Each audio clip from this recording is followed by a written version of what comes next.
Hi friends, मी Swati's corner Marathi या YouTube चॅनलमध्ये तुम्हा सर्वांचं स्वागत आहे। चला तर मग आज आपण आहे ना सांबार बघणार आहोत।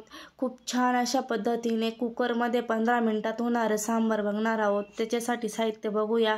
आपण घेतलेली भिजवलेली तुरीची डाळ घेतलेली, आलं लसूण घेतले, हिरवी मिरची, कोथिंबीर, बीट घेतलाय, बटाटा घेतलेला आहे आणि लाल डांगर घेतलेले, टोमॅटो, शेवगाच्या शेंगा घेतलेल्या आहेत, कोथिंबीर घेतली, तेजपत्ता घेतलेला आहे। आता आपण फोडणीची तयारी बघूया। चला तर आपल्या आवडीनुसार आपल्याला हवं तेवढं तेल टाकूया आणि मोहरी टाकलेली, मोहरी तडतडली आहे। आता आपण ना जिरं टाकून घेतलं आहे, हिंग टाकून घेतलं आहे, ते पण व्यवस्थित, आणि हिरवी मिरची टाकून घेतली आहे 2, कांदे टाकून घेतलेले बारीक चिरून छान परतून घेऊया। आता आला लसणाची पेस्ट टाकून घेणार आहोत, हिरवी कोथिंबीर कापून टाकून घेतलेली, शेवगा टाकून घेतला,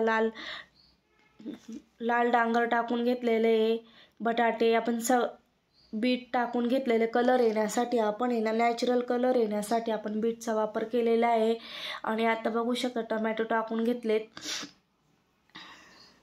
खूप साऱ्या भाज्यांचा आपण वापर केलेला आहे। 2 छोटे चमचे आपण लाल मसाला टाकून घेतला, हळद टाकून घेतला आणि 1 चमचा सांबार मसाला टाकून घेतलेला आहे। आवडीनुसार तुम्ही मसाले वापरू शकतात। आणि हिरवी कोथिंबीर परत टाकली मी फोडणीला पण, आणि जी भिजवलेली तुरीची डाळ होती ना ती पण आता टाकून घेतलेली आहे। खूप टेस्टी असं होतं आणि चवीनुसार मीठ टाकून घेतलेले आहे। करून बघा ह्या पद्धतीने। आणि पाणी टाकून घेतलेले, आपल्याला शिजण्यापुरतंच पाणी टाकायचं आहे, जास्त नंतरून आपण परत गरम करून पाणी टाकून घेणार आहोत। आता आपण छान अशा 5 ते 6 शिट्ट्या करून घेणार आहोत।